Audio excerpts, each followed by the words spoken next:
En el año 1731, cuando Europa ardía en debates científicos, guerras políticas y supersticiones todavía vigentes, nació uno de los hombres más enigmáticos de toda la historia, Henry Cavendish, un niño que, sin saberlo, llegaría a descifrar secretos que ni los gigantes de su época pudieron comprender, y que, aún así, pasaría su vida como un fantasma entre los vivos. Henry era hijo de Lord Charles Cavendish, un aristócrata de culto, obsesionado con las matemáticas y la ciencia, y de Lady Anne, quien murió cuando Henry tenía solo 2 años. Esa muerte temprana marcaría su vida. Henry crecería rodeado de riqueza pero sin una figura materna, y con un padre tan intelectual como distante. Quizá la unión de un padre muy ausente y una figura materna inexistente provocaron en él una serie de comportamientos muy extraños. Se refugió en la soledad, en la timidez o en un niño que era incapaz de socializar con las demás personas. A pesar de vivir rodeado de muchos lujos de una familia muy aristócrata, este no disfrutaba de esos lujos, sino que más bien prefería descubrir lo invisible de la ciencia. Para ese entonces existían muchos misterios o muchos mitos. Por ejemplo, se creía que la electricidad era una fuerza divina.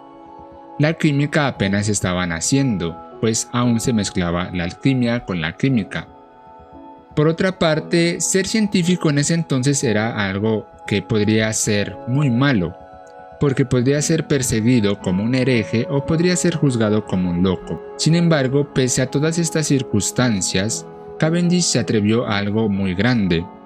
Consiguió pesar el planeta Tierra y también descubrió el hidrógeno, algo que no es cualquier cosa. Mientras muchos niños corrían sobre jardines, tenían sus juguetes o tan solo compartían entre ellos mismos, Cavendish tenía unos comportamientos distintos. Resulta que era muy tímido, se encerraba entre libros o entre artículos que eran muy extraños. Muchas veces él creaba algunos experimentos que parecían muy extraños e incomprensibles para otras personas. Sin embargo, para él tenían mucho sentido. Cavendish parecía estar incómodo entre muchas personas, pero parecía estar mucho más cómodo cuando estaba cerca de un objeto inanimado, como cualquier objeto que tú puedas observar en este entonces. Desde muy temprana edad, Cavendish mostró un rasgo que marcaría totalmente su vida. Resulta que no le gustaba hablar para nada. Muchos de sus tutores decían que cuando conseguían obtener una frase de Cavendish, tan solo una frase, era casi un milagro, pues a Cavendish no le gustaba hablar para nada ni compartir su conocimiento con nadie, pues a Cavendish absolutamente no le gustaba para nada hablar con los demás o ser una persona sociable, una persona normal. No era maleducado ni tampoco rebelde, simplemente le gustaba observar. Era como si su mente estuviera casi siempre analizando algún evento, alguna situación y tratar de analizarlo desde una base científica. Curiosamente, como su padre era muy enfocado en la ciencia y también estaba muy obsesionado con ella, no le obligaba a socializar, sino que más bien le permitía este tipo de comportamientos, pues él se veía reflejado en Cavendish, en su propio hijo. Algo que poco se menciona en algunos libros o en algunos videos es que Cavendish tenía una memoria muy prodigiosa, podía recordar con tanta facilidad algunas fórmulas, algunas fechas, algunas mediciones y algunos métodos con una precisión muy grande. Pero al mismo tiempo que tenía esta capacidad para memorizar y tenía un don tan grande para analizar y para crear ciencia, esto le pasaba factura, pues le generaba ansiedad, una timidez excesiva y una sobreexigencia que era casi enferma. A los 18 años, Henry fue enviado a Cambridge, la universidad donde los genios nacían. A mediados del siglo XVIII, Cambridge era una mezcla un tanto rara. Existían científicos, filósofos y matemáticos que cambiarían la historia de la humanidad y asimismo tenían unas ideas bastante ricas en conocimiento. Por lo tanto, revolucionaban la ciencia. Por otra parte, existían reglas estrictas asociadas a las religiones, ropa formal, rituales religiosos y algunas jerarquías sociales que eran muy asfixiantes para ese entonces. Cavendish era un estudiante que nadie conocía pero que todos notaban, Como anteriormente se mencionó, él no socializaba, no participaba en debates públicos, algo que era muy valorado en Cambridge. Siempre caminaba mirando al suelo como si algo le apenara, como si no quisiera ver a nadie más, como si tuviera algún tipo de deuda con la sociedad. Y aquí hay algo famoso por lo cual es reconocido Cavendish: vestía ropas que no eran acordes a su época, es decir, estaba pasado de moda. Y aunque casi nadie hablaba con él, lo conocían como el hijo del aristócrata rico, el muchacho misterioso y el tipo que siempre sacaba las mejores notas en ciencias. Mientras a otros estudiantes se les dificultaba algunos problemas de cálculo, para Henry era bastante fácil resolverlos. Muchos de los profesores mencionaban que Cavendish no tenía una mente humana, sino que tenía un procesador en su cerebro que prácticamente podría resolver cualquier ecuación que se le presentaba. A pesar de que Cambridge asesoraba las investigaciones de cada estudiante, Henry optó por investigar por su propia cuenta.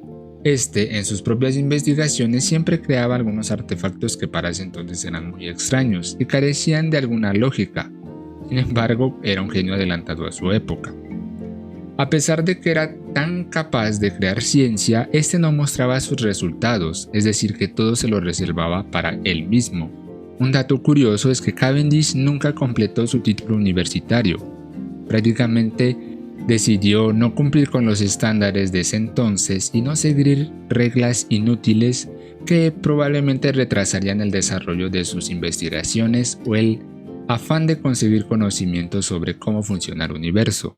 Tras haber abandonado Cambridge, Henry decidió construir su propio laboratorio y lo construyó en su propia casa. Sin embargo, a pesar de estar construido en su propia casa, nadie tenía acceso a este laboratorio. No habrían distracciones, no habrían obstáculos que se interponieran entre Henry y sus propias investigaciones, entre el amor por la ciencia y Henry. Para muchos científicos, un laboratorio es su lugar de trabajo. Sin embargo, para Cavendish parecía significar algo más importante. Para él quizá era su refugio, su resguardo, el lugar donde podía alejarse de todas las sensaciones o los sentimientos que le había causado la ausencia de un padre y la ausencia de una madre. Este laboratorio era un lugar inaccesible, nadie entraba, nadie hablaba, nadie podía tocar a Cavendish. Era bastante raro, incluso cuando Henry necesitaba algún equipo, algún material para sus experimentos, él solo dejaba notas por debajo de la puerta para que sus sirvientes pudieran conseguírselos. Él ni siquiera se permitía salir de este refugio. Se dice que Henry tenía cuartos llenos de balanzas, botellas, tubos de vidrio, termómetros y muchos aparatos o dispositivos creados por él mismo. Más tarde, en 1776, Henry llegaría a un descubrimiento muy importante.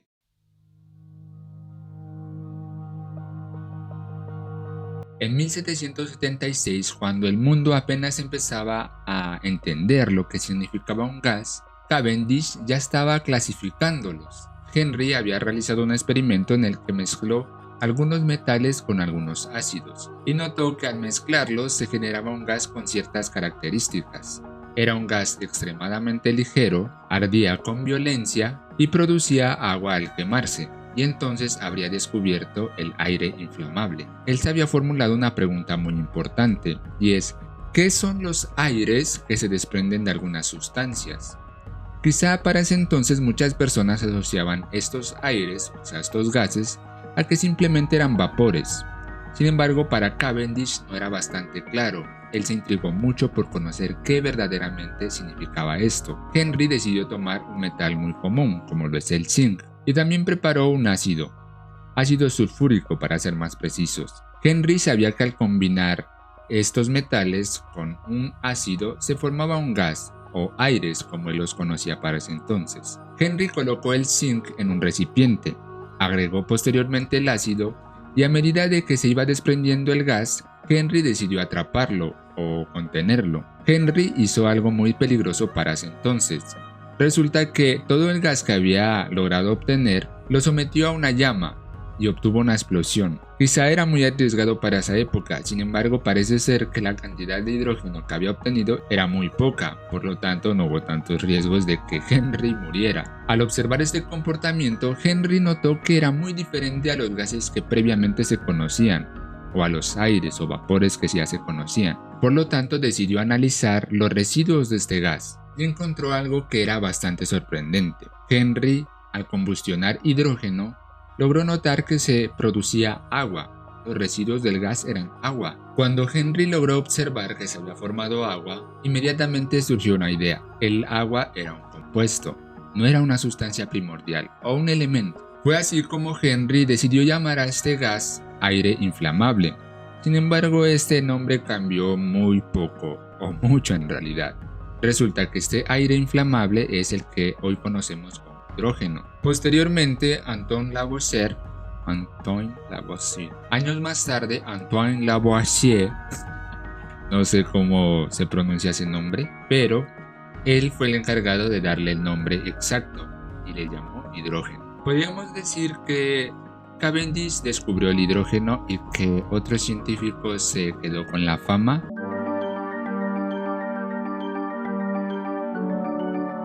Para muchos de los científicos de ese entonces, la electricidad no era más que magia. Eran chispas, algunas botellas de Leyden y eran, digamos, shows para entretener a los aristócratas. Sin embargo, en el laboratorio de Henry la cosa iba bastante seria. En el laboratorio de Henry la electricidad iba más allá. Él tenía la idea de que la electricidad podría controlarse, medirse y explicarse. Lo curioso es que estos experimentos que hizo Henry los hizo con instrumentos bastante primitivos, que no eran tan desarrollados y por lo tanto eran bastante peligrosos. Henry estaba demasiado loco, tanto que usó su propio cuerpo para medir la intensidad de la corriente eléctrica.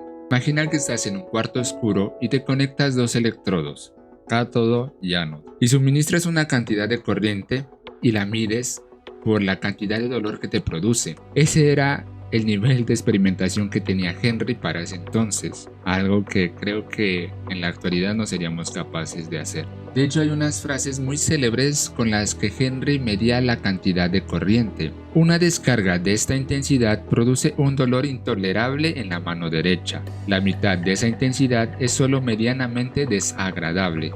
O sea, medir la electricidad por el umbral de dolor que produce en tu cuerpo es algo que es para personas que estamos locas o obsesionadas con la ciencia o charladas. Sin embargo, a pesar de usar su propio cuerpo, esto permitía analizar muchas cosas sobre la electricidad. Esto permitía calibrar o medir la capacitancia y la carga eléctrica antes de que existan instrumentos para medir estas magnitudes.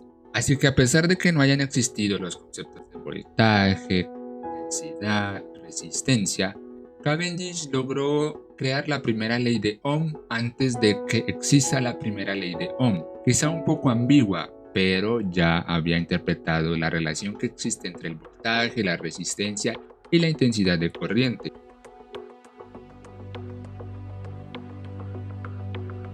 Para el año 1797, mientras Europa se sumergía en unas guerras bastante intensas y en unas revoluciones bastante fuertes, Henry Cavendish estaba encerrado en su laboratorio. ¿Y el qué estaba encargado de hacer? ¿O cuál era la idea o qué era el descubrimiento que él anhelaba? Primero, quería medir la fuerza de atracción entre dos masas.